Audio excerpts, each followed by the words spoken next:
Vamos a abrir la palabra de Dios en el último libro, fíjense bien lo que les voy a decir, en el último libro histórico, cronológicamente hablando de la Biblia, del Antiguo Testamento, perdón. ¿Cuál es?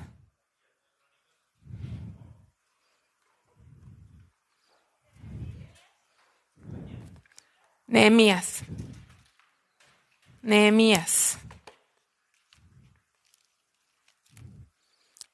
Malaquías es el último libro en el orden del Antiguo Testamento, pero ¿se acuerdan que la Biblia los libros de la Biblia no están ordenados en el orden en que sucedieron los eventos?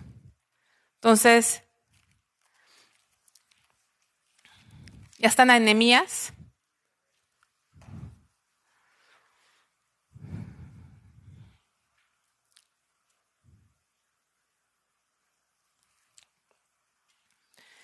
Nehemías capítulo 1. ¿Están ahí, hermanos? ¿Amén? ¿Sí están? No los escucho.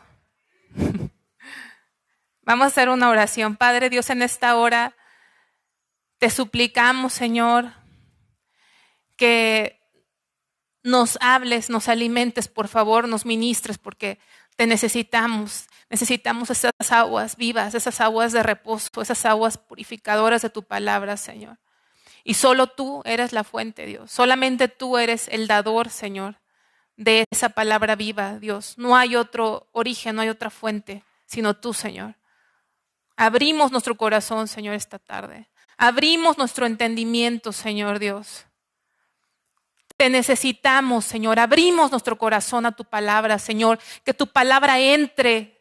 Estamos aquí deseosos, necesitados, Señor, de ti, Padre. En el nombre de Jesús. Amén. Entonces, aquí en este libro de Nehemías, cuenta una historia que sucedió, que ustedes saben que el pueblo de Dios había sido llevado cautivo. Primeramente, una parte del pueblo fue llevado cautivo a Siria y nunca volvió.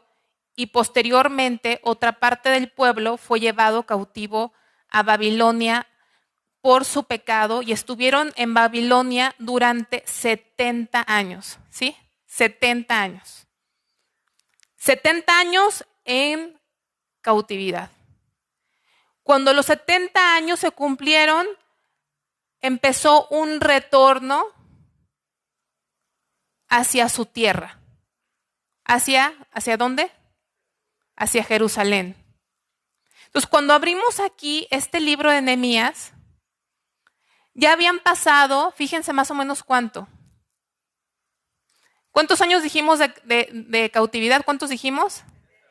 Y después comenzaron a regresar. Fueron liberados, se cumplió y empezaron a regresar. Y en este libro ya habían pasado aproximadamente 90 años desde que habían sido liberados. Aquí, ¿sí? 70 años cautivos, empieza la libertad y pasa 1, 2, 5, 10 años, 20 años, 30 años, 40 años, 50. Ya tenían 90 años en libertad. Y sucede esto. Así empieza este libro, Nehemías capítulo 1. Palabra de Nehemías, hijo de Acalías, aconteció en el mes de Quisleu, en el año 20, estando yo en Susa, capital del reino, que vino Ananí, uno de mis hermanos, con algunos varones de Judá, y les pregunté por los judíos que habían escapado, que habían quedado de la cautividad, y por Jerusalén. Y me dijeron, el remanente, los que quedaron de la cautividad allí en la provincia, están en gran mal y afrenta, y el muro de Jerusalén derribado y sus puertas quemadas a fuego. Imagínense esta situación. Algunos algunos de los judíos no habían regresado. Este era el caso de Nehemías, ¿sí? Él no había regresado en Jerusalén. Él estaba en Persia. Entonces dice que él preguntó qué ha pasado con los judíos, cómo está mi pueblo allá, cómo está Jerusalén, porque él no estaba en Jerusalén. Y entonces le dan esta noticia tan tremenda. Les dice el remanente, los que quedaron de la cautividad allá en la provincia están en gran mal y afrenta. Y el muro de Jerusalén derribado y sus puertas quemadas a fuego. O sea, ya había pasado un buen tiempo que habían regresado y cómo seguían los muros derribados. Pero para este tiempo ya se había reconstruido, ¿qué? El templo, ¿sí? Recién se había reconstruido el templo, que también para reconstruir el templo también hubo muchísima oposición para reconstruir ese templo. Muchísima oposición. Recién se había reconstruido el templo, pero no había murallas y las puertas, ¿en qué condición estaban? Quemadas. ¿Qué sintió Nehemías cuando escuchó esto? Versículo 4. Cuando oí estas palabras me senté y lloré e hice duelo por algunos días y ayuné y oré delante del Dios de los cielos y dije: te ruego, Jehová, Dios de los cielos, fuerte, grande y temible, que guarda el pacto y la misericordia a los que le aman y guardan sus mandamientos. Esté ahora atento tu oído y abiertos tus ojos para oír la oración de tu siervo, que hago ahora delante de ti día y noche, por los hijos de Israel tus siervos, y confieso los pecados de los hijos de Israel que hemos cometido contra ti. Sí, yo y la casa de mi padre hemos pecado. En extremo nos hemos corrompido contra ti y no hemos guardado los mandamientos, estatutos y preceptos que diste a Moisés tu siervo. Acuérdate ahora de la palabra que diste a Moisés tu siervo, diciendo: si vosotros pecareis, yo os dispersaré por los pueblos. Pero si os volviereis a mí, guardareis mis mandamientos y los pusiereis por obra, aunque vuestra dispersión fuere hasta el extremo de los cielos, de allí os recogeré y os traeré al lugar que escogí para hacer habitar allí mi nombre. Ellos pues son tus siervos y tu pueblo, los cuales redimiste con tu gran poder y con tu mano poderosa. Te ruego, Jehová, esté ahora atento tu oído a la oración de tu siervo y a la oración de tus siervos, quienes desean reverenciar tu nombre. Concede ahora buen éxito a tu siervo y dale gracia delante de aquel varón, porque yo servía de copero al rey. Entró Nehemías en una aflicción, hermanos. Quiero preguntarte, yo creo que la mayoría de ustedes han pasado algún tipo de aflicción en su vida que les ha quitado el sueño. ¿Sí o no? Hay aflicciones que nos quitan algunas horas de sueño. Hay aflicciones en las que por días enteros no puedes dormir. De la aflicción. Y esta era una aflicción a ese grado porque dice que él oraba y rogaba de día y de noche. ¿Qué era? ¿Por qué le afligía tanto? ¿Por qué era tan grande su angustia? ¿Por qué era tan grande el dolor y la preocupación? ¿Por qué creen ustedes que estaba tan grandemente afectado? Si él estaba lejos de ahí, había alcanzado una posición privilegiada. Era el copero del rey. No cualquiera podía ser copero del rey. Ser el copero del rey significaba que era el hombre de confianza del rey. Porque saben que muchos reyes los mataban envenenándolos. Era el hombre quizá de mayor confianza para el rey. Imagínate los privilegios que gozaba. Imagínate la comodidad que tenía. Puedes tener hombres que son muy hábiles, puedes tener hombres que son muy preparados, puedes contratar empleados inteligentes, pero pocos, muy pocos, son aquellos que son confiables. Y le estaba confiando su vida. Imagínate la comodidad en que vivía Nehemías. ¿Por qué creen ustedes que fue tan grande angustia?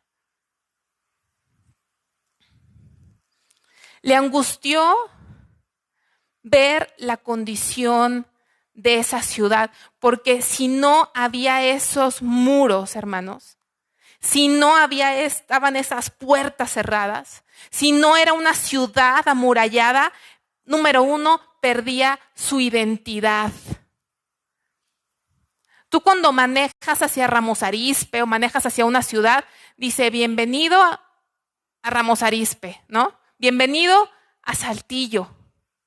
Si no hubiera esos letreros, ¿sabrías tú qué es Saltillo o qué es Ramos? Su identidad como nación de Dios.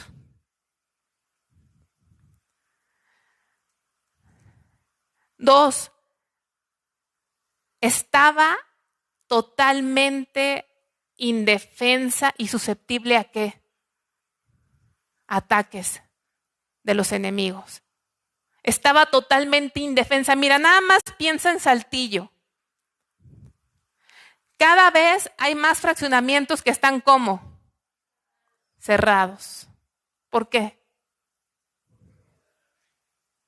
Porque la gente prefiere pagar una casa más chiquita en un lugar cerrado, porque sabes que a lo mejor te alcanzaría mejor una casa más amplia fuera de un lugar cerrado. Pero la gente prefiere perder comodidad a seguridad. Y ellos estaban expuestos.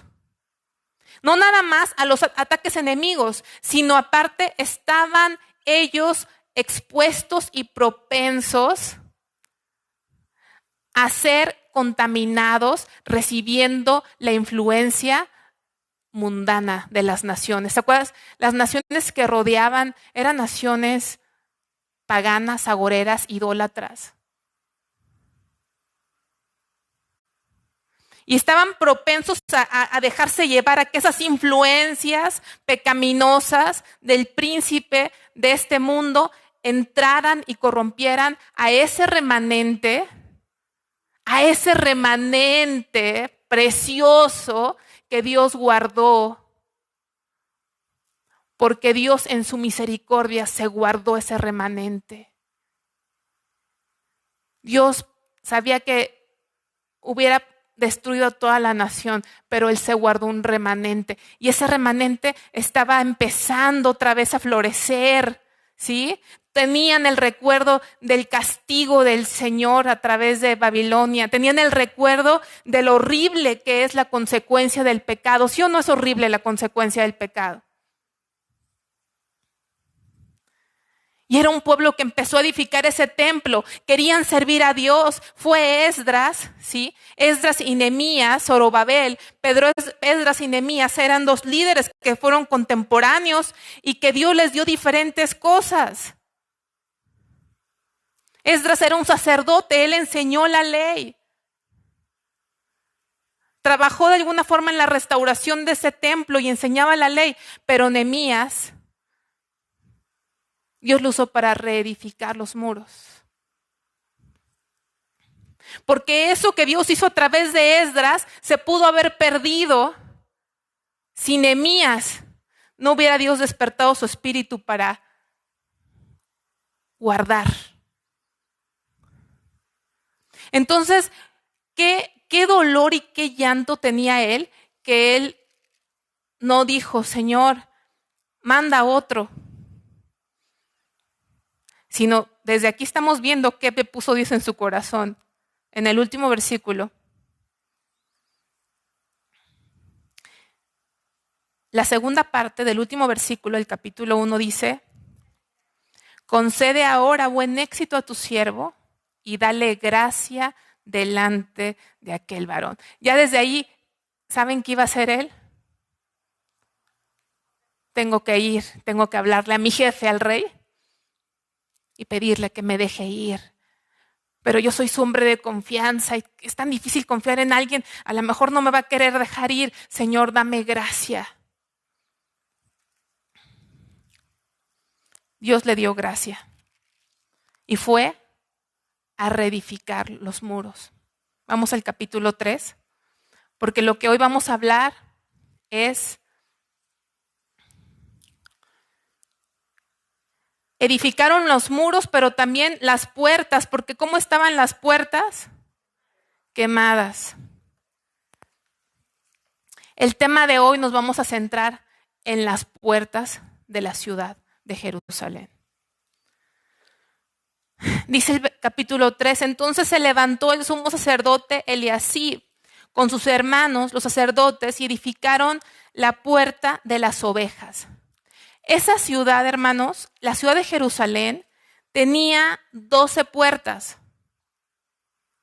Pero en este capítulo 3 solamente menciona 10 puertas, que es en las que nos vamos a centrar, 10 puertas. Si tú hoy día vas a Jerusalén, vas a encontrar que hay otras puertas, algunas hacen congruencia con esta, otras no. Pero en el tiempo de Nehemías había estas 12 puertas. Y la primer puerta, ¿sí? Porque si era una ciudad amurallada, no que esté necesariamente en círculo, porque no es un círculo, pero es decir, todas las puertas tenían que estar en algún punto de ese muro, ¿sí? Y la primer puerta es la puerta de las ovejas. Entonces se levantó el sumo sacerdote y Eliasib con sus hermanos los sacerdotes y edificaron la puerta de las ovejas. Ellos arreglaron y levantaron sus puertas hasta la torre de Amea y edificaron hasta la torre de Ananeel. Junto a ella edificaron los varones de Jericó y luego edificó Zacur, hijo de Imri. Estas puertas que están en la ciudad tenían un porqué del nombre, pero también tienen una enseñanza a nuestra vida espiritual. Esas puertas, como van avanzando, nos hablan mucho de nuestra vida cristiana. Habla mucho de nuestro caminar en las cosas de Dios. La primer puerta, la puerta de las ovejas. Esa es la primer puerta. Vamos a Juan, sin perder Nehemías, porque Nehemías 3, vamos a estar regresando a Nehemías 3 todo el tiempo, el día de hoy. Así que si puedes ponerle una hojita, un separador, es más fácil que podamos hacer esto a un buen ritmo.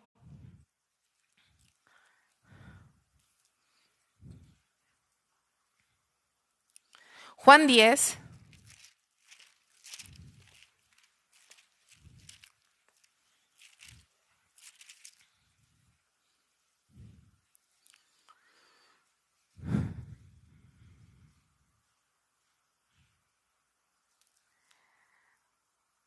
versículo 7.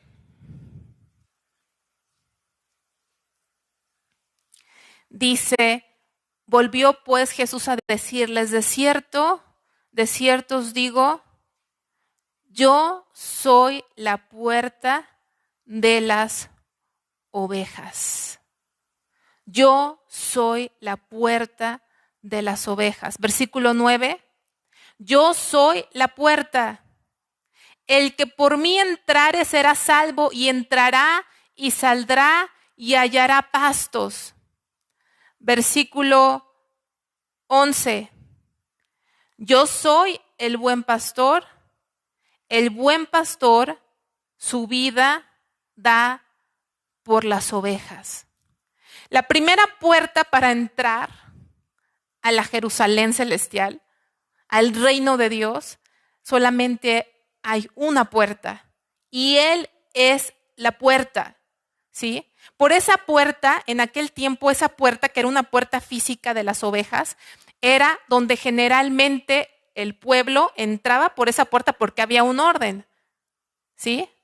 Cuando tú vas a un súper, generalmente hay dos puertas. Una para qué es? Para entrar y la otra para salir, ¿verdad? Si no se haría como un caos. Ahora imagínate, era una ciudad amurallada y vivía gente, había muchas actividades adentro de esa ciudad. Entonces la puerta de las ovejas estaba designada para que el pueblo que iba al templo a adorar o llevaba una ofrenda, llevaba un corderito, una ovejita para ofrendar a Dios, esas personas que tenían ese propósito de ir a ofrendar entraban por la puerta de las ovejas. Pero espiritualmente sabemos que ¿quién dice que es la puerta? Cristo.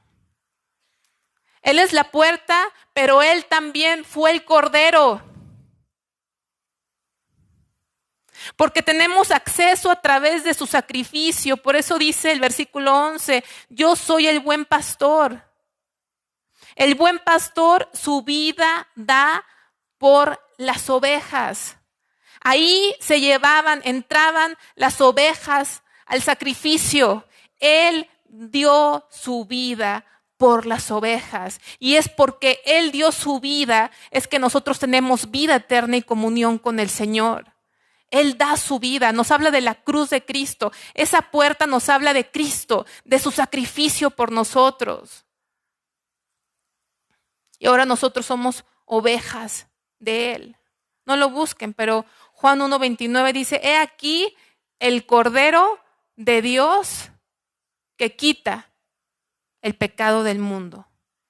Entonces, ese es lo primero que pasa en nuestra vida, es que entramos a comunión con Dios por medio del sacrificio de Jesucristo. Cuando le conocemos por primera vez, cuando escuchamos el evangelio de Cristo, su muerte y su resurrección que antes no entendíamos, veíamos películas y llorábamos y bueno, sí, qué cosa tan tremenda.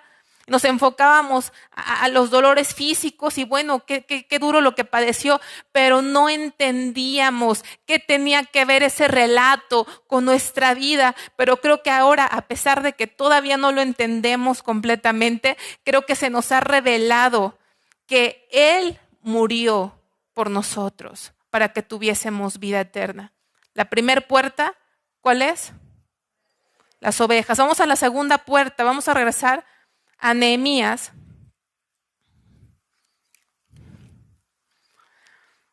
capítulo 3, versículo 3, y encontramos la segunda puerta. Los hijos de Sena edificaron la puerta del pescado, así se llamaba esa puerta, del pescado. Ellos la enmaderaron y levantaron sus puertas con sus cerraduras y cerrojos. Se llamaba la puerta del pescado porque esa daba hacia la costa. Y adentro había un mercado de pescados, de mariscos. Por ahí entraban la gente que iba a pescar, por ahí entraban por esa puerta, ¿sí? Pero ¿qué nos dice a nuestra vida espiritual? ¿Qué nos dice a nuestra vida espiritual? Vamos a Mateo, sin perder Nehemías, Mateo 4:19.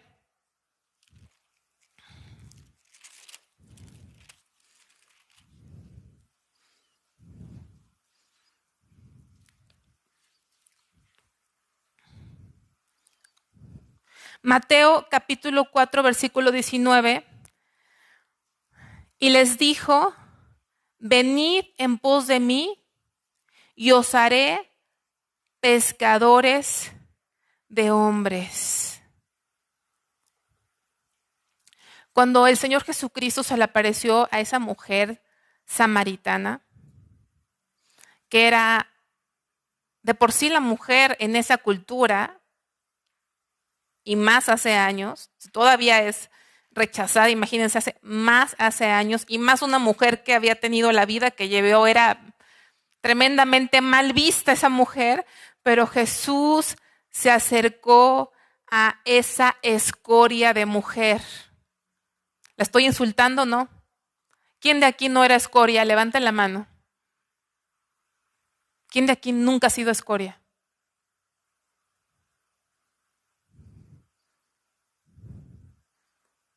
Él se acercó a nosotros. Y cuando el Señor le dijo, si tú sigues, tú tomas esta agua, pero vas a tener sed, pero si tomas del agua que yo te voy a dar, ya no vas a tener sed jamás. Y después de hablar con el Señor Jesús, la mujer, ¿qué salió a decir inmediatamente? Venid y ved. Venid y ved. Cuando viene el Señor a tu vida, cuando entras por la puerta de las ovejas que es Cristo, la primer consecuencia, el primer efecto, de los primeros efectos que se ve en la vida de un creyente que ha nacido de nuevo, ¿sabes qué es? Como la mujer samaritana, venid y ved. Aquel que he conocido.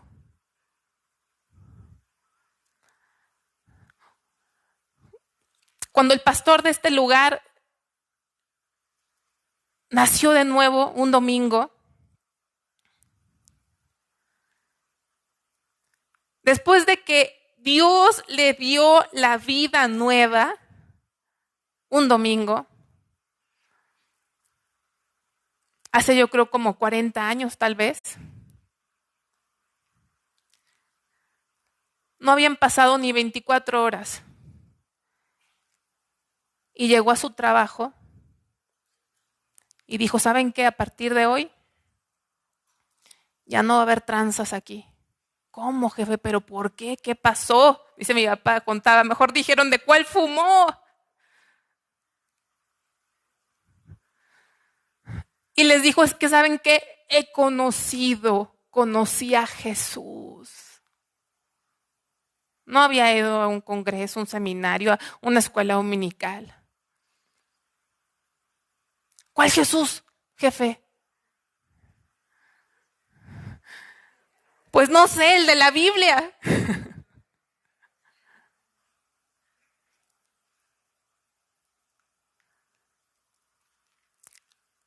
¿Te ha pasado que has probado algún producto que te ha hecho muy bien? ¿O que has visitado un lugar que dijiste, este restaurante tiene las 3 Bs? Bueno, bonito, bueno, ahí no queda bonito, ¿verdad? O no, a lo mejor sí, barato. ¿Qué haces tú cuando vas a un lugar que dices, qué buen restaurante? Lo recomiendas, ¿verdad? No, ve y te lo recomiendo. Cuando verdaderamente el Señor viene a nuestra vida, pasa lo que le pasaba a los discípulos en Hechos 4. No podemos dejar de decir lo que hemos visto y oído.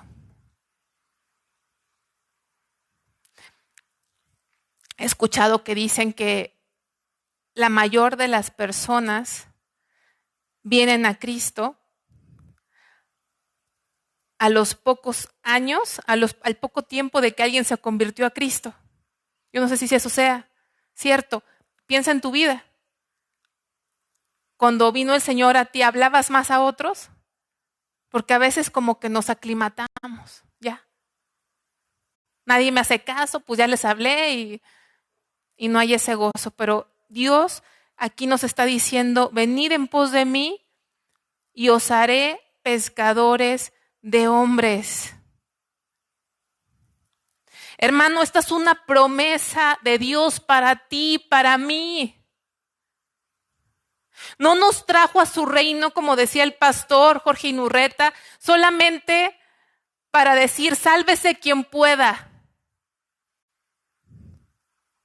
El Señor dice, venid en pos de mí y yo voy a hacerte pescador de hombres. Yo te voy a dotar para que tú alcances a otras almas. Si no hemos aprendido a compartir la palabra a otros es porque no hemos tomado en serio al Señor en esto. Venid en pos de mí y yo os haré pescadores de hombres. Y si te lo dice el Señor, no necesitas garantía, ¿no? Como ahora en las clases de inglés te dicen, te garantizamos que aprendes y si no te devolvemos tu dinero. El Señor no necesita garantizarte nada. Lo que el Señor dice ya es garantía. ¿Cuántos de ustedes saben que Dios nos quiere hacer pescadores de hombres? ¿Cuántos?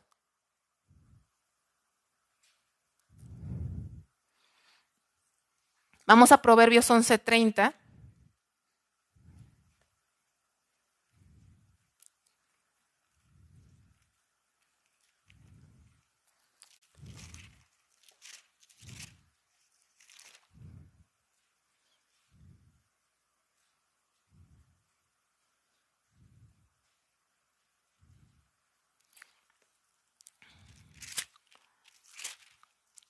Proverbios 11:30. Dice, el fruto del justo es árbol de vida y el que gana almas, ¿qué es? Es sabio. A veces pensamos en la sabiduría solamente para tomar buenas decisiones y tener éxito en lo que hacemos, pero si no estamos ganando a almas, ¿qué somos? Necios. Qué fuerte, pero es real. Somos necios. Somos necios. En este aspecto, ¿cuántos necios hay aquí?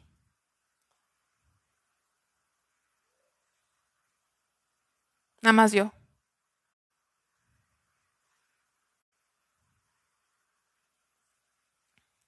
Salmo 126.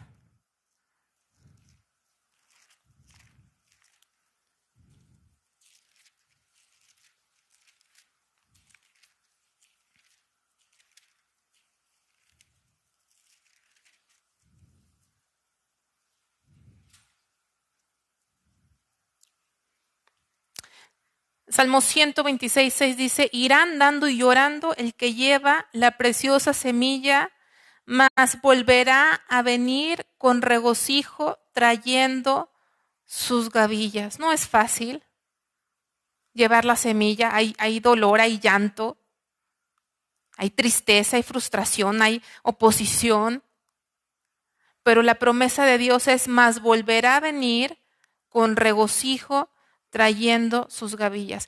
Imagínate cuando estés delante del Señor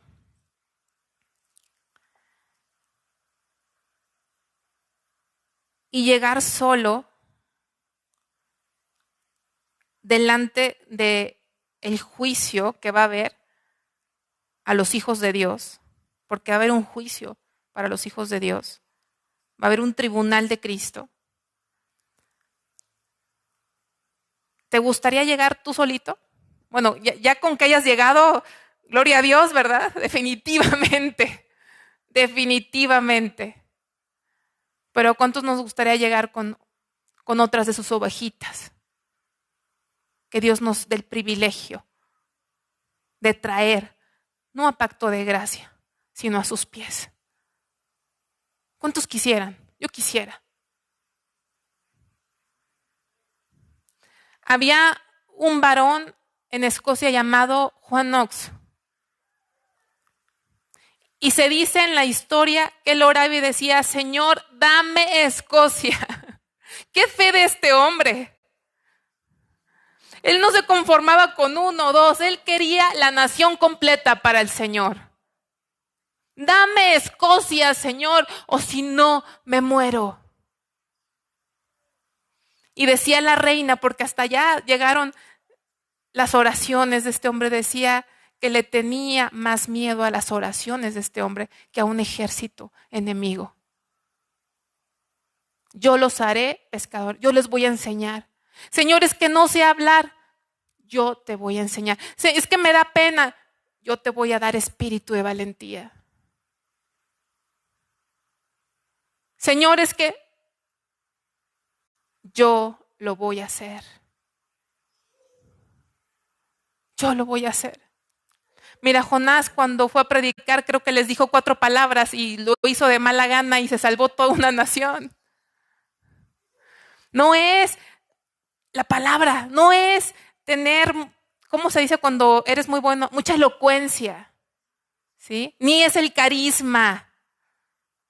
Lo que salva es el Espíritu de Dios entrando hasta el interior de una persona y haciendo un milagro de resurrección, de resucitación, porque estaba muerto.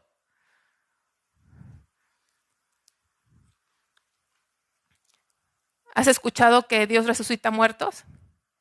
¿Cuántos hay aquí?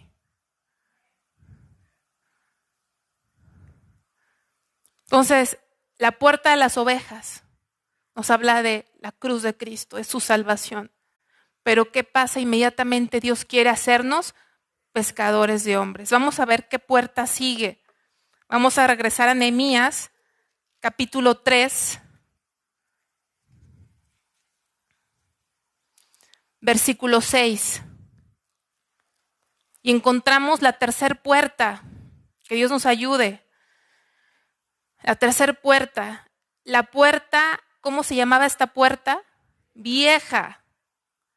Puerta vieja fue restaurada por Joiada, hijo de Paseá, y Mesulam, hijo de Besodías. Ellos la enmaderaron y levantaron sus puertas con sus cerraduras y cerrojos. Bien cerrado, importante, cerrar puertas, construir muros. Somos una nación santa. Nos identificamos con Cristo, somos una nación celestial, no somos de este mundo. Puerta vieja. Vamos a Romanos 6, capítulo 12, versículo 12. Romanos 6, 12.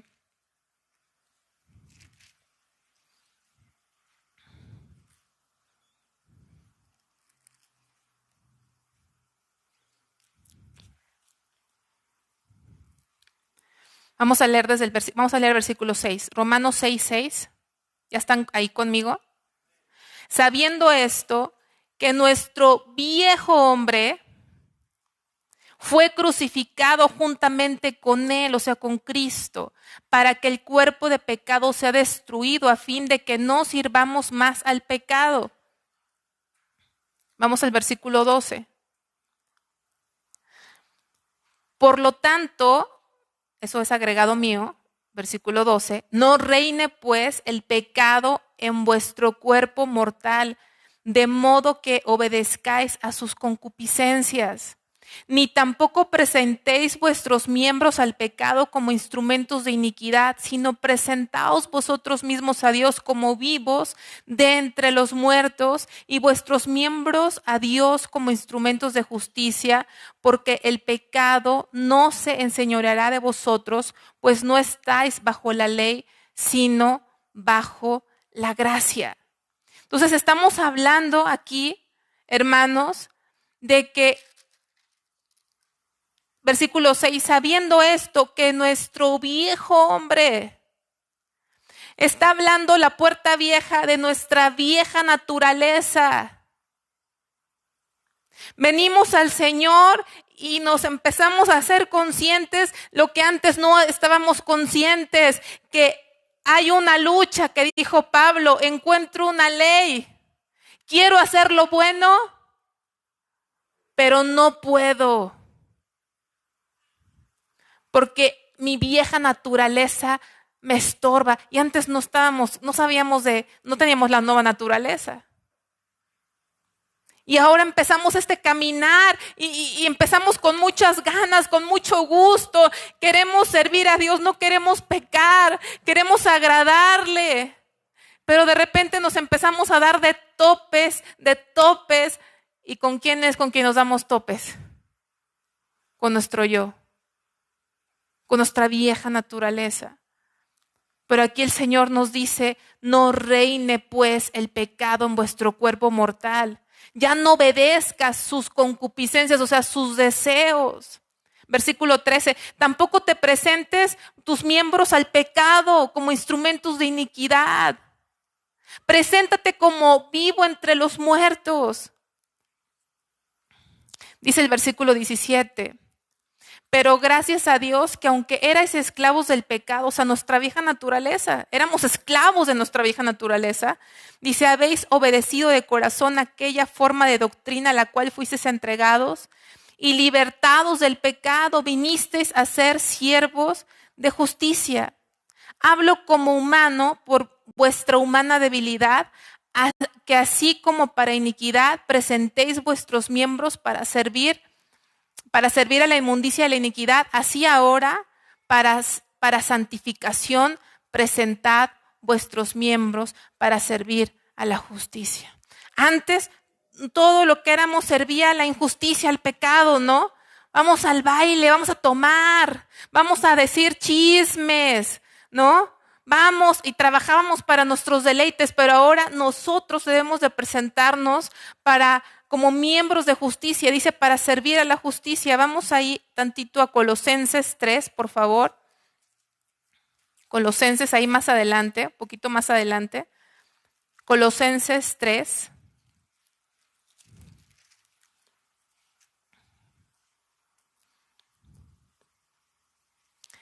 Versículo 5.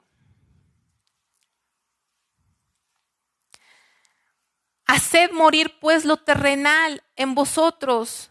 Y viene fornicación, impureza, pasiones desordenadas, malos deseos, avaricia. ¿Qué es idolatría? Malos deseos, malos pensamientos. Versículo 8.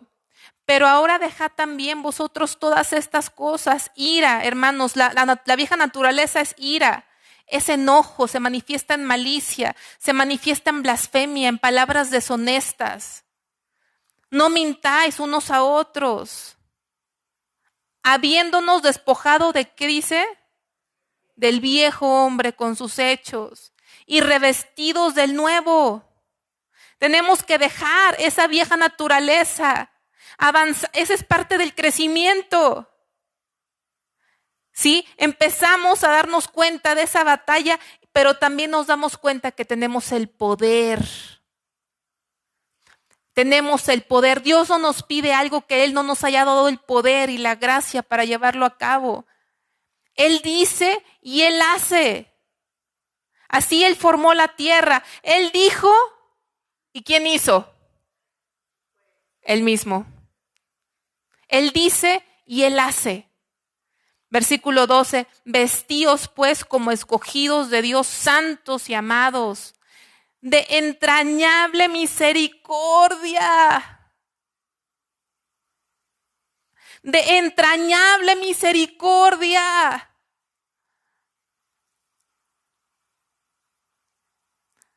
Híjole, ¿cómo nos cuesta bajar el dedo qué?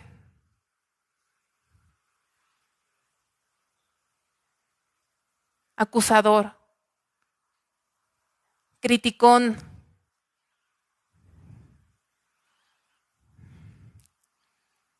Entrañable misericordia, de benignidad, de humildad, de mansedumbre y paciencia, soportándoos unos a otros y perdonándonos unos a otros, si alguno tuviere queja contra otro. ¿Y de qué manera nos dice Dios? De la manera que Cristo os perdonó, así hacerlo también nosotros. Y ahí viene una serie de cosas. Tenemos que despojarnos de nuestra vieja naturaleza. Vamos a ver la siguiente puerta. Vamos a regresar a Nehemías capítulo 3. A ver, la primera puerta, ¿cuál fue? La segunda y la tercera, la vieja. Vamos a la cuarta puerta. 3:13. Dice, la puerta del valle la restauró Anún con los moradores de Zanoa. Ellos la reedificaron y levantaron sus puertas con sus cerraduras y sus cerrojos. Siempre fíjense, cerraduras y cerrojos. Y 1000 codos del muro hasta la puerta del muladar. Entonces, la cuarta puerta, ¿cómo se llama? Valle. Valle. Esa puerta se llama del valle porque de esa puerta había un camino que llevaba a un valle que le dieron el nombre de Tiropeón. Tiropeón. Y ese valle estaba entre el monte de Moria y el monte de Sión. Hermano, llega uno al conocimiento del Señor. Le cuentas a los demás lo que te ha pasado. Te das cuenta de tu vieja naturaleza y estás luchando, pero también reconoces que el Señor te ha dado poder para vivir y revestirte del nuevo hombre. Pero tarde o temprano, a nuestras vidas, llega algo que no queremos que llegue, y ese es el valle. El Salmo 23 dice que aunque ande por valle de sombra y de muerte. ¿Saben que hay un valle, de hecho, en Palestina que se llama el Valle de la Sombra y de la Muerte? Y es un valle, ¿saben por qué? Es un valle estrecho, estrecho. A lo mejor tiene 2 metros. Pero ese valle está rodeado de montañas altísimas, más de 500 metros. Y es muy difícil llevar a las ovejas por ese valle. Porque sabes que Palestina es desierto.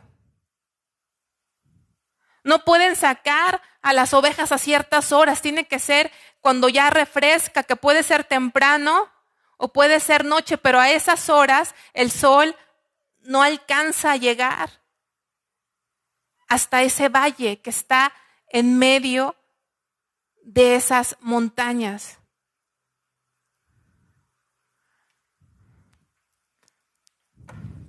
En nuestro caminar espiritual no nos va a faltar el valle.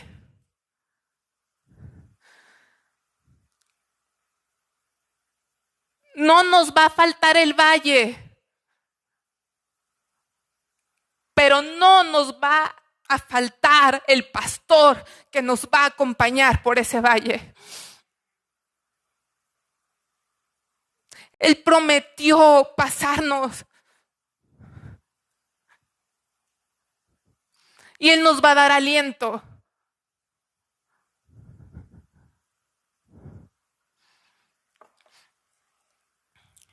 Decía Spurgeon, la escuela del sufrimiento. La escuela del sufrimiento aprendes más que con una biblioteca llena de libros. Y no hay hijo de Dios verdadero que no pase por ese valle. Y no va a ser una vez. Muchas son las aflicciones del justo, pero de todas ellas le librará el Señor. Muchas. Ahí llevamos a práctica lo que hablamos. Porque yo puedo pasar aquí y hablar muy bonito, pero es hasta que lo pasas que realmente lo aprendes. ¿O no es cierto? A veces estás ahí sentado recibiendo palabra y estás, ¿cuánto he aprendido? He aprendido mucho ahí en Pacto de Gracia. Dice el Señor, sí, ahora te toca practicarlo. Vente, te voy a llevar al valle de la sombra y de la muerte. Ahí me vas a conocer verdaderamente. Vas a poder decir como Job, de oídas te había oído, pero ahora mis ojos te ven.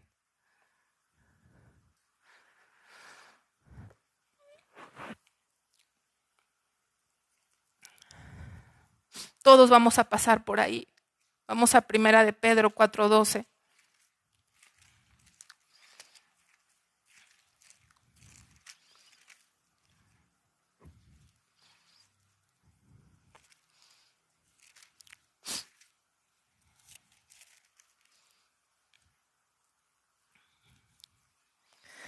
Amados, no os sorprendáis del fuego de prueba que os ha sobrevenido, como si alguna cosa extraña os aconteciese. A veces como cristianos llega la prueba y nos asusta. ¿Y ahora por qué, Señor? ¿Qué pasó? ¿Por qué está pasando esto, Señor?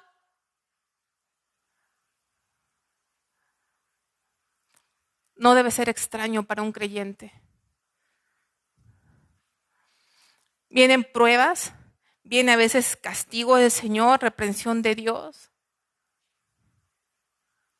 Dios permite que el enemigo venga a perseguirnos. Hay una lucha también.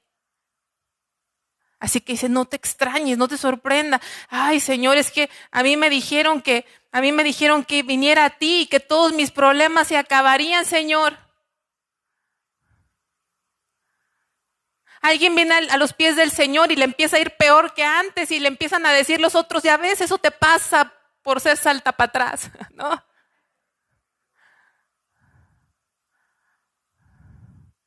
Y los que no son nacidos de nuevo, dice la Biblia, que vienen con mucho gozo, pero cuando empiezan las aflicciones, ¿qué pasa? Se secan.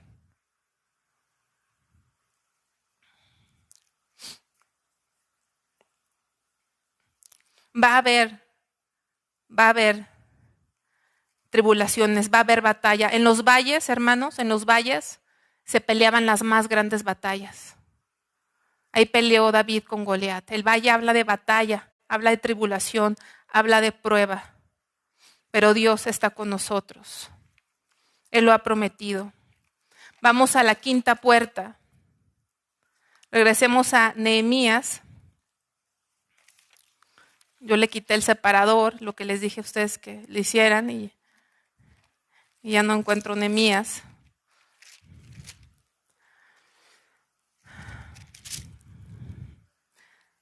Gracias. Nehemías, capítulo 3, versículo 14. Reedificó la puerta del muladar. Malaquías, hijo de Recab, gobernador de la provincia de Bet-Jaquerem, él la reedificó y levantó sus puertas, sus cerraduras y sus cerrojos. La quinta puerta es el muladar. El muladar es como un lugar donde hay ¿qué? Basura, inmundicia, estiércol. Se llamaba la puerta del muladar, ¿por qué? Porque por esa puerta era por donde se sacaba, ¿qué creen? La basura, todo lo que no servía se tenía que sacar por esa puerta. Y en nuestra vida cristiana, Dios nos pide y nos demanda santidad. El que sea limpio, límpiese más cada día. Siempre tenemos que estar permitiendo que su palabra nos limpie y nos purifique, porque nadie de aquí hemos sido perfeccionados al nivel que Dios Señor quiere. Si alguien fuera así, ya no estaría aquí. Todos los que estamos aquí, por algo estamos aquí.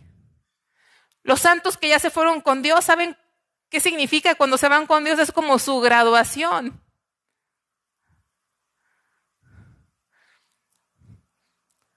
El pastor de aquí ya se graduó.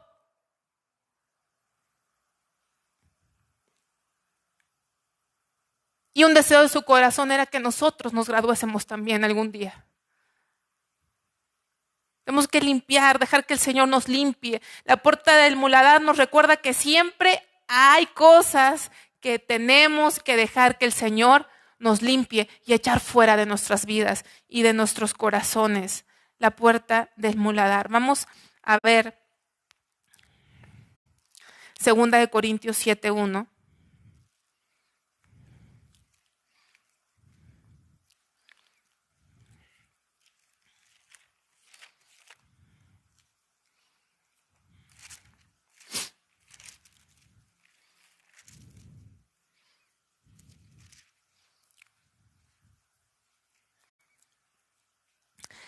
Así que, amados, puesto que tenemos tales promesas, limpiémonos de toda contaminación de carne y de espíritu, perfeccionando la santidad en el temor de Dios.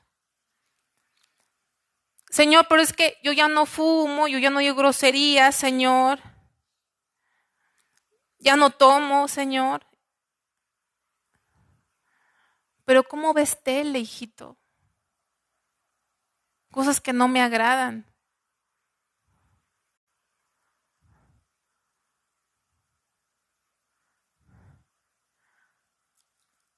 Tenemos que limpiarnos de toda contaminación de carnes. Es un caminar, es un peregrinaje, perfeccionando la santidad en el temor de Dios, creciendo en santidad. La vida del cristiano debe ser un progreso, un crecimiento en santidad, y cada vez debes de vivir en una mayor consagración a Dios, y yo debo de vivir en una mayor consagración a Dios.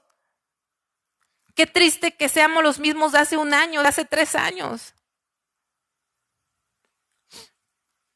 Entonces vamos a repasar las puertas, ayúdenme. La de las ovejas, 1, la del pescado, la vieja. ¿Cuál es la cuarta? Del valle, el muladar, perdón. Y vamos a la sexta puerta, vamos a Nehemías 3:15.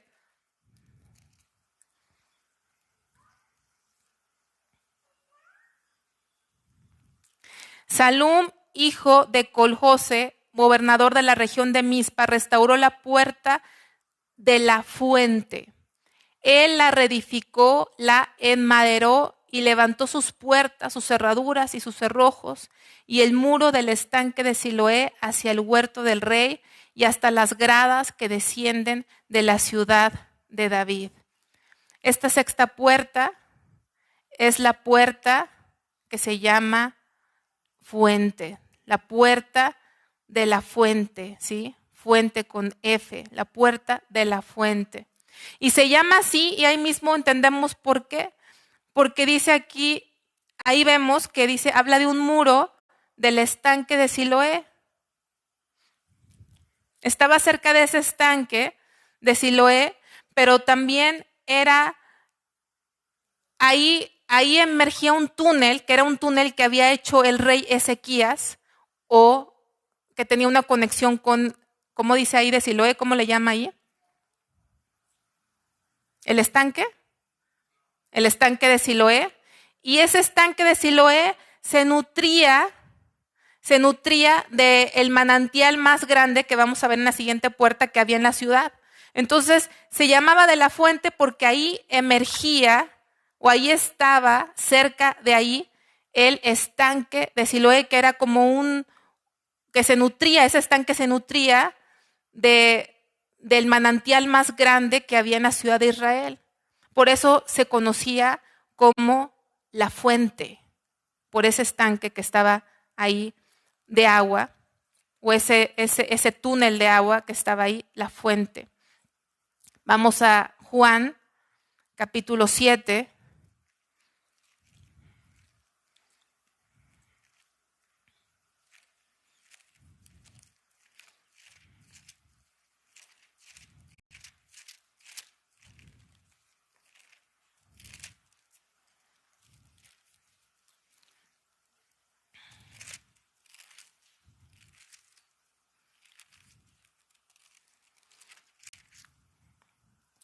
Versículo 37 al 39, dice, en el último y gran día de la fiesta, Jesús se puso en pie y alzó la voz diciendo, si alguno tiene sed, venga a mí y beba.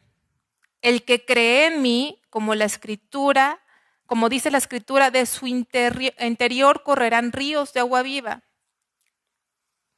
Esto dijo del Espíritu que habían de recibir los que creyesen en él, pues aún no había venido el Espíritu Santo, porque Jesús no había sido aún glorificado. En el último y gran día de la fiesta. Esta fiesta es la fiesta última. Había un ciclo de fiestas anuales que tenía el pueblo, y esta era la última. ¿Cuál era la última fiesta? De los tabernáculos.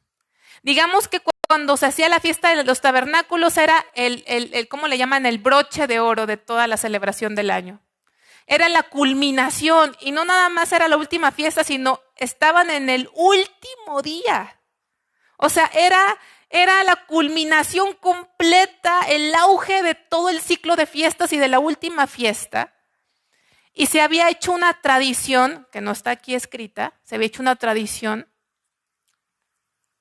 de que en una copa de oro la llenaban de agua en ese gran día. Y la llevaban los sacerdotes ahí por las puertas, por la puerta de las aguas, por la puerta de la fuente, y luego la derramaban en adoración a Dios, sabiendo, o una forma de agradecer a Dios por las lluvias que les daba, por la protección que Dios les daba, pero hacían ese ritual, se había hecho, no estaba esa parte escrita en el Antiguo Testamento cuando Dios estableció esa fiesta, pero fue haciéndose una tradición. Y eso se hacía ahí como culminación de esa gran fiesta, ¿sí? Y entonces, en medio de esa fiesta, imagínense, ahí llevaban el agua, ¿sí? Todo el pueblo, con el sumo sacerdote en esa celebración. Y todo el enfoque era esa copa con esa agua como parte de esa festividad. Y en medio de ese momento culminante, en el último día, dice, y el gran día de la fiesta, Jesús se puso en pie. Imagínense, Jesús estaba sentado y ellos haciendo ese ritual, llevando esa agua. Y entonces Jesús estaba sentado y se puso de pie. Y no dijo con voz suave. ¿Cómo dice? Y alzó la voz. Imagínate el grado de alzar la voz que tuvo que haber hecho el Señor en medio de la gente, de la multitud, para que escuchasen. Y entonces dijo, si alguno tiene sed, si alguno tiene sed, venga a mí y beba. El que cree en mí, como dice la Escritura, de su interior correrán ríos de agua viva. Dice el Señor, es que a veces nos quedamos en los ritos, nos quedamos a lo mejor en la alabanza. Está bien, hermanos, alabamos al Señor, escuchamos la palabra, hacemos cosas, pero nada de esto nos puede quitar la sed, porque solamente hay uno que quita la sed, y Él es Cristo. Él estableció esa fiesta. El pueblo durante años hacía esa fiesta que Dios había establecido, pero ¿saben qué? No entendían el significado de lo que estaban haciendo, no lo veían a Él. Y por eso tenían sed, por eso estaban secos, por eso estaban sedientos, por eso solamente tenían religión. Y entonces Él, sabiendo que había gente que tenía sed, gente que había ido ahí a ver si sentía algo, si recibía algo, a lo mejor es lo mismo de siempre. Ahí el Señor se reveló y dijo, el que tiene sed, venga a mí y beba. Hermano, ¿tiene sed? La invitación sigue presente hasta el día de hoy. Dice el Señor, si alguno tiene sed, venga a mí, fuente de agua viva, y beba. Y dice, esto dijo del Espíritu Santo que habían de recibir los que creyesen en Él. Esa fuente es Cristo, pero también es el Espíritu Santo, ¿sí? Es el Espíritu Santo que hemos recibido por medio de Cristo. Es el Espíritu Santo. Los que tenemos a Cristo, dice que el Espíritu Santo ha venido a vivir dentro de nosotros. Y cuando el Espíritu Santo viene a vivir dentro de nosotros, ¿qué dice? De su interior correrán ríos de agua viva. Entonces cuando la gente te sigue, hermano, no te sigue a ti. Quiere la fuente que ha venido a vivir dentro de ti. Quiere esos ríos de agua viva. Hermanos, a veces estamos bien secos, pero no es la voluntad perfecta del Señor. Él ha prometido: el que cree en mí, de su interior correrán ríos de agua viva. Por eso la palabra de Dios no lo busques. En Efesios 5:18 dice: sed llenos ¿de qué? Del Espíritu. Sed llenos del Espíritu Santo, para que seamos llenos y corran de nosotros esos ríos de agua viva, porque la gente tiene sed y sed de Dios. Vamos a otra puerta. ¿Qué número de puerta vamos? La 7. Vamos a Nehemías 3:26.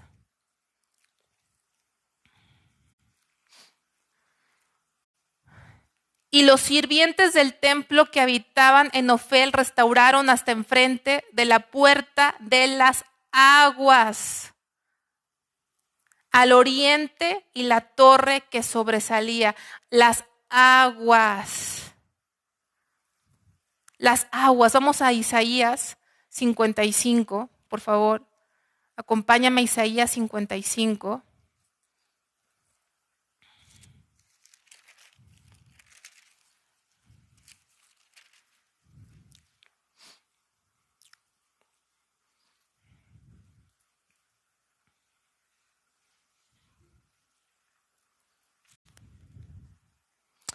Isaías 55, 10 y 11. Porque como desciende de los cielos la lluvia, el agua, la lluvia es agua y la nieve es agua, y no vuelve allá, sino que riega la tierra y la hace germinar y producir, y da semilla al que siembra y pan al que come, así será mi palabra que sale de mi boca. No volverá a mí vacía, sino que hará lo que yo quiero y será prosperada en aquello para que la envíe. Entonces, si dice aquí su palabra, que estamos en la puerta de las aguas. ¿Y de qué habla las aguas? ¿De qué representa? ¿Qué tipifica las aguas? La palabra del Señor. Así como la lluvia, que esa es agua que cae y riega la tierra y la hace fértil. Así es la palabra del Señor, no volverá a mí vacía. Hermano, tú puedes leer la palabra, escuchar la palabra y pensar que eres el mismo. No, porque la palabra de Dios dice que la palabra de Dios no regresa vacía. La palabra de Dios va a dar fruto a su tiempo porque es la palabra de Dios. Entonces esa es agua que nos hace fructificar, que nos fertiliza, ¿sí? Que necesitamos esa agua. Pero también te voy a dar unas citas nada más para que las apuntes. El agua también habla de purificación. Efesios 5, 25 a 26 habla de que hemos sido purificados por su palabra. Entonces, el agua nos purifica. Por eso el salmista decía en el Salmo 119, versículo 9, ¿con qué limpiará el joven su camino?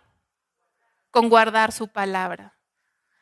Hablamos de santidad hace rato. La palabra de Dios nos purifica, nos limpia, nos hace fructíferos. Si no hay agua, nos secamos. ¿Has visto pasto sin agua? ¿Qué le pasa? Se seca. Y a veces estamos secos. ¿Por qué? Porque no nos estamos regando todos los días con esta agua de la palabra de Dios.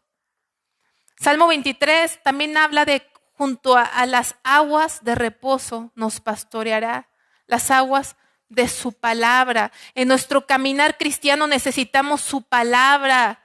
El Salmo 1 habla de esos árboles plantados junto a ¿qué? Junto a corrientes de agua que dan su fruto a su tiempo y su hoja no cae y todo lo que hace prospera porque son árboles plantados junto a aguas. Sí, ese ciego lo primero que vio fue árboles. Nosotros somos como esos árboles. En nuestro caminar cristiano somos como esos árboles que Dios quiere que florezcamos, que haya fruto en nuestra vida y también que demos sombra al necesitado. Pero si no estamos todo el tiempo junto a las aguas, no vamos a dar fruto, ni vamos a ser frondosos. ¿Cómo estamos delante de Dios? Necesitamos estar ahí en las aguas de su palabra. Vamos a ver la siguiente puerta. 3:28, Nehemías 3:28.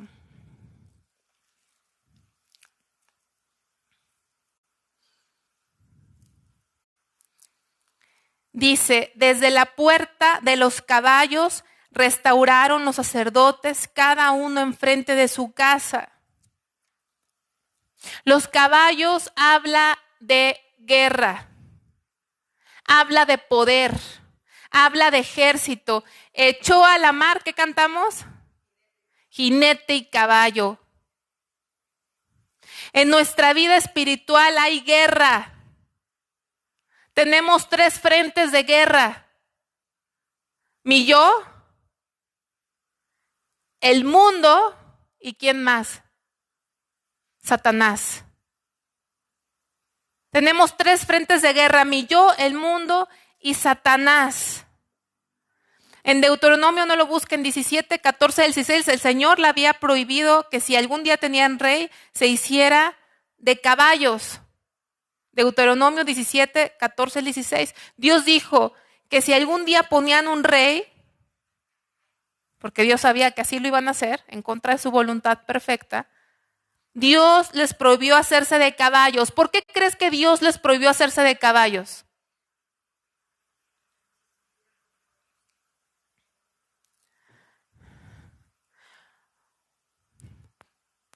Porque no quería que pusieran su confianza en los caballos. No querían que pusieran su confianza en sus capacidades, sino que su confianza estuviera puesta en Dios. Dios las más grandes batallas las dio con poca gente, para dejar claro que Él es el que da la victoria. Entonces, caballo habla de guerra, habla de poder, habla de ejército. Y la vida cristiana hay guerra. Vamos ahí a Efesios 6. Efesios 6. A veces no nos damos cuenta que estamos en guerra. Decía el pastor, estamos más entretenidos con la guerra de las galaxias, ¿no? Y otras guerras que hay, que vemos en las películas, y la guerra de esto, y las batallas ahí, ¿no? Como las películas esas que un tiempo, no sé si las volvió a hacer, que hacía este actor Mel Gibson, ¿no? A la gente le gusta la guerra y las batallas, y se emociona, y no te das cuenta que si eres un cristiano verdadero, estás en guerra. Estamos en una batalla. Efesios 6, 12 y 13.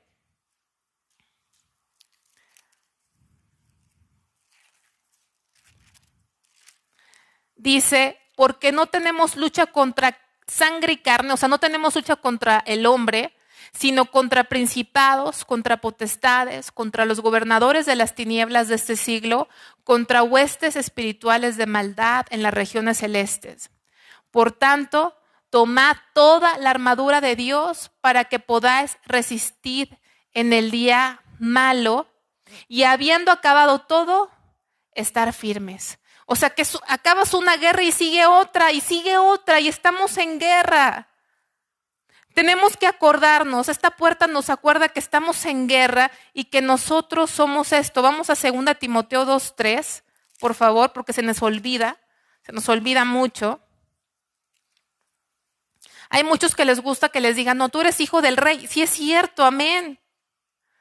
Pero a lo mejor ahí te imaginas al hijo del rey, al príncipe ahí sentado ahí, en el palacio, ¿no? Por favor, tráiganme la comida, quiero este menú. Pero David era rey, ¿y a dónde iba David? A la guerra.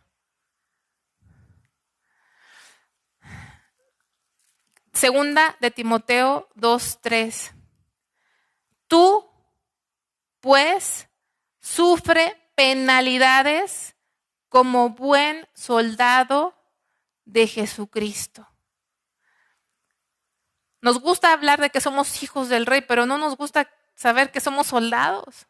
Y un soldado va a la guerra. Imagínate que vivas en un país como Estados Unidos y te diga el gobierno, tenemos que enlistar a los soldados como en la guerra en Vietnam, que iban a buscarlos a ver cuántos había ahí. Y muchos mejor se inscribieron para irse de misioneros para no ir a la guerra. Imagínate, ¿no? Que tus hijos se los lleven para ir a la guerra, te daría miedo. Pero esta guerra es a muerte, hermanos, pero estamos del lado del vencedor.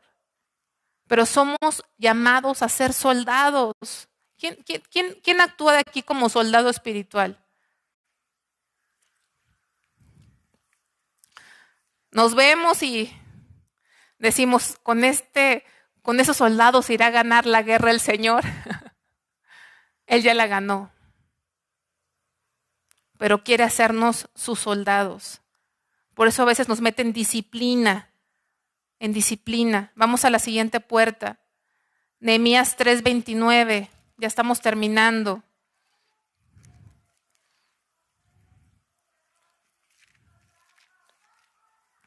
¿Qué puerta sigue según ahí Nehemías 3:29? Oriental. Después de ellos restauró Sadoc, hijo de Imer, enfrente de su casa, y después de él restauró Semaías, hijo de Secanías, guarda de la puerta oriental. Vamos ahí a Ezequiel 43, 1 al 2.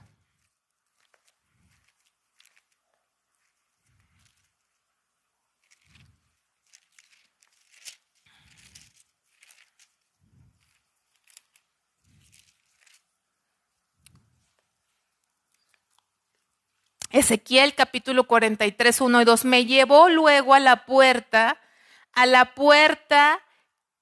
que mira hacia el oriente, y he aquí la gloria del Dios de Israel que venía del oriente, y su sonido era como el sonido de muchas aguas, y la tierra resplandecía a causa de su gloria. Y aquí la gloria del Dios de Israel, que venía del oriente. Versículo 4. Y la gloria de Jehová entró en la casa por la vía de la puerta que daba al oriente. Habla de la venida del Señor Jesucristo. Cuando su gloria venga otra vez, porque su gloria se había ido. Pero aquí su gloria está regresando. Habla de la venida del Señor Jesucristo. Ahí en Zacarías 14:4, no lo busquen. Habla también de cuando el Señor viene otra vez para luchar con su pueblo. Juan 14:1-3 dice que Él nos ha prometido que va a regresar y nos va a tomar a sí mismo. Se va a tomar a sí mismo. Nosotros tenemos la promesa de que Él va a regresar por nosotros. Tenemos esa promesa, esa garantía que el Señor ha prometido volver. Vamos a la siguiente puerta. Nehemías 3:31. Después de él restauró Malquías, Después de él restauró Malquías, hijo del platero, hasta la casa de los sirvientes del templo y de los comerciantes enfrente de la puerta del juicio y hasta la sala de la esquina. ¿Cómo se llama esta puerta? Del juicio, ¿sí? Del juicio. Vamos a ver, y esa es la última puerta, Primera de Corintios.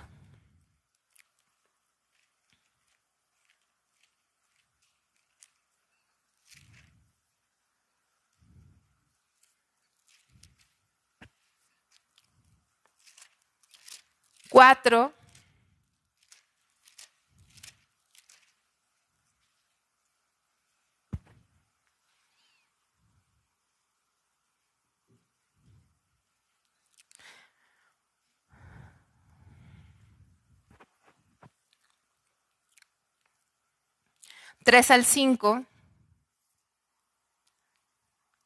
dice, yo en muy poco tengo el ser juzgado por vosotros o por tribunal humano, ni aun yo me juzgo a mí mismo, dice Pablo. No que él no respetara un tribunal humano, pero dice, tengo muy poco ser juzgado por vosotros o por tribunal humano. Versículo 4, porque aunque de nada tengo mala conciencia, no por eso soy justificado, pero el que me juzga es el Señor.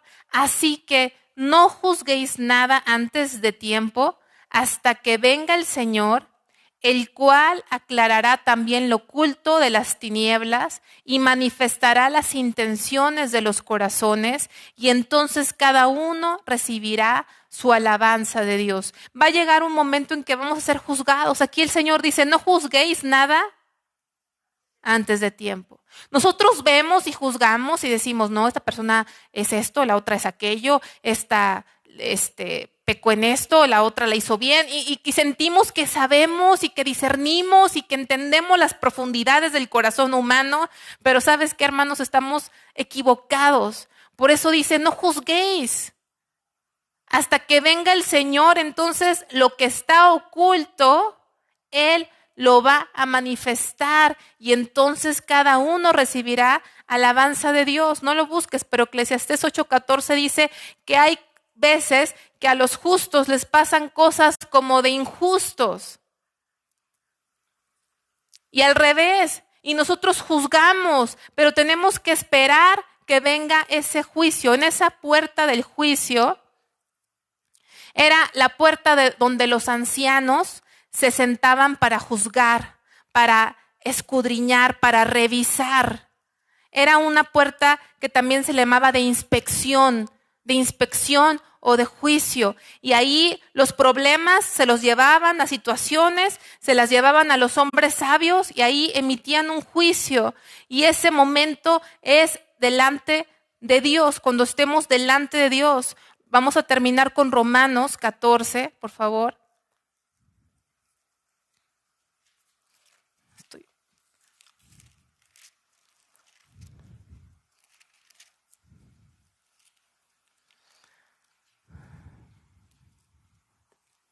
Romanos 14:10.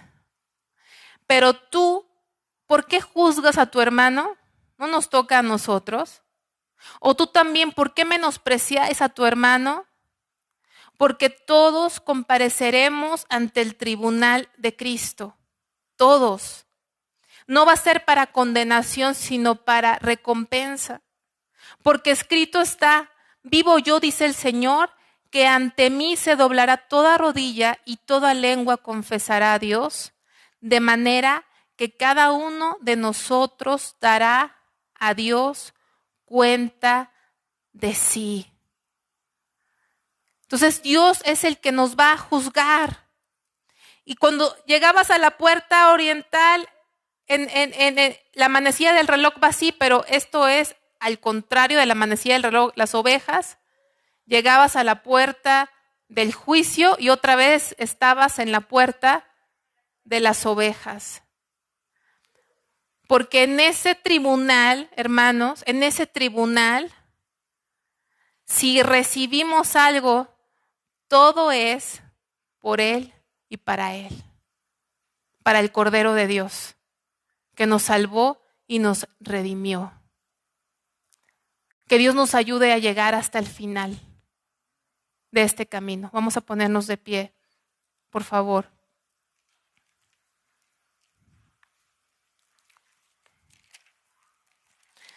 Cuando ustedes lean su Biblia en Apocalipsis 21,